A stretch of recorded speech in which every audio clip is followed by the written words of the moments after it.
How are you, my dear students? I hope you will be safe at your home. There is one pandemic disease, all you know, that is coronavirus, that is spread all around us. So stay safe, stay at home.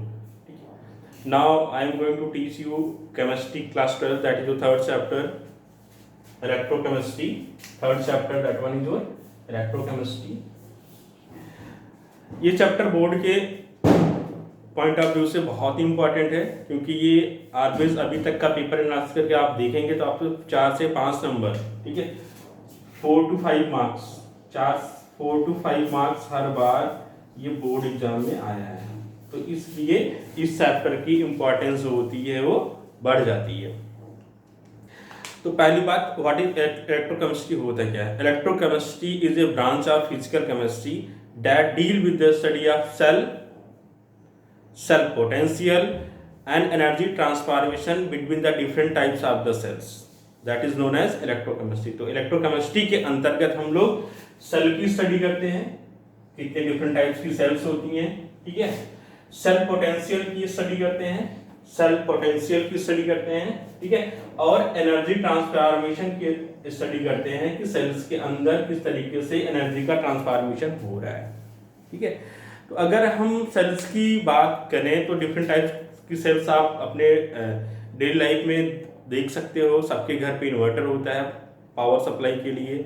Inverter में जो battery use होती है वो हम देख सकते हैं। Car motor bikes के अंदर बैटरी यूज होती है, हम उसको देख सकते हैं। टॉर्च के अंदर बैटरी यूज होती है, हम उसको देख सकते हैं। मोबाइल के अंदर बैटरी यूज हो रही है, उसको हम देख सकते हैं। तो इन जो डिफरेंट टाइप्स की सेल्स होती हैं, इन सेल्स के बारे में स्टडी करते हैं। तो पहले तो हमें ये जानना हो जरूरी है कि सेल्स होता क्या है। तो सेल्स होता क्या है? Cells is a device that convert the electrical energy into the chemical energy and chemical energy into the electrical energy. तो सेल होता क्या है?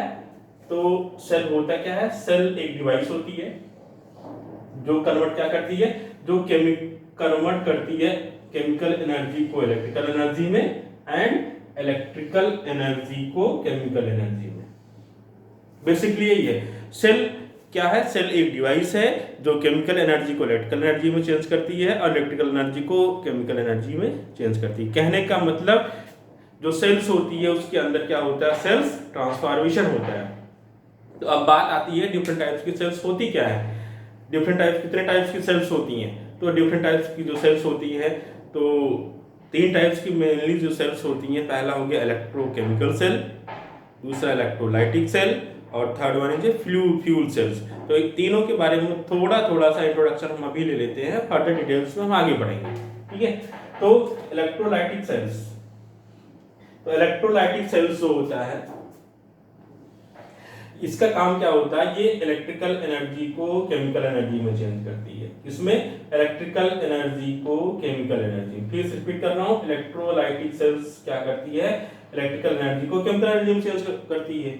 और इलेक्ट्रोकेमिकल सेल्स सेकंड वन क्या है? इलेक्ट्रोकेमिकल सेल्स, ये क्या करता है? ये केमिकल एनर्जी को चेंज होता है, ये करता है इलेक्ट्रिकल एनर्जी में, केमिकल एनर्जी को इलेक्ट्रिकल एनर्जी में। और थर्ड टाइप की जो सेल्स होती हैं वो होती हैं फ्यूल सेल। फ्यूल सेल्स में क्या होता है? ये केमिकल एनर्जी चेंज होती है हीट और इलेक्ट्रिक के फॉर्म में, ठीक है।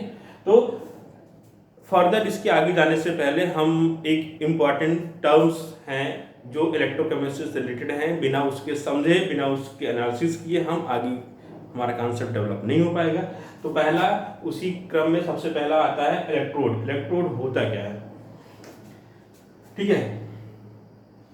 सपोज इलेक्ट्रोड समझने के लिए आप फिगर देखिए। सपोज ये एक कंटेनर हमने लिया, इस कंटेनर के अंदर हमने एक लिक्विड लिया, किसका? ZnSO4 का, ठीक है। तो कौन सा सॉल्यूशन यूज किया है हमने इसमें जो सॉल्यूशन यूज किया है वो है ZnSO4, जिंक सल्फेट। अब जिंक सल्फेट के अंदर हम जिंक की एक रॉड डालते हैं, जिंक की एक रॉड डालते हैं। तो जिंक की रॉड डालें, ऐसे कोई भी अगर इलेक्ट्रोलाइटिक सॉल्यूशन है और जिसका इलेक्ट्रोलाइटिक सॉल्यूशन है उसी की रॉड हम डिप करते हैं तो उसके ऊपर पॉजिटिव या नेगेटिव चार्ज आता है। जैसे एक एग्जांपल लिया, हमने ZnSO4 सॉल्यूशन लिया है, इसके अंदर हमने जिंक की रॉड डाली है, इस पे क्या डेवलप होगा? चार्ज डेवलप होगा, ठीक है। चार्ज डेवलप होगा तो जो चार्ज जो डेवलप होगा वो क्या हो सकता है, पॉजिटिव भी हो सकता है और निगेटिव भी हो सकता है। ठीक है, तो अब इलेक्ट्रोड की डेफिनेशन पे आते हैं। ठीक है, when any metal dip into its electrolyte, then it become either positive or negative, it is called electrode. So when any metal dip into its electrolytic solution, then it become positively or negatively charged, that is known as a electrode. Basically अगर electrode को हम electrode के type की बात करें तो basically electrode two types के होते हैं। First one is anode and second one is cathode. अभी तक हमने जो पढ़ा है उसके हिसाब से अगर हम बात करें क्लास 10th में 11th में जो भी आपने कहीं से भी नॉलेज गेन किया है, तो anode always carry the positive charge and cathode always bear the negative charge. But ये कॉन्सेप्ट कहीं जगह गलत हो जाता है। अभी आप 12th में आ गए तो आपको बेसिक जो कॉन्सेप्ट है वो समझना है। तो कोई भी किसी सेल्स के अंदर कोई भी अगर एनोड है तो वहां पे ऑक्सीडेशन होगा।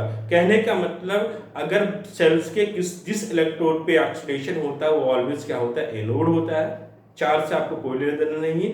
और सेल्स के अगर किसी टर्मिनल पे रिडक्शन हो रहा है, वो पॉजिटिव हो या नेगेटिव हो, वो क्या आपका कैसा काम करेगा, वो एज ए कैथोड काम करेगा।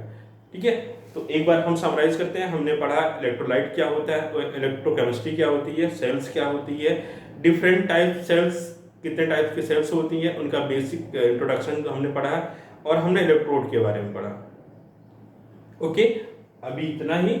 Okay my dear students, please like share and subscribe my channel. Thank you lots. आप स्क्रीनशॉट ले लीजिए।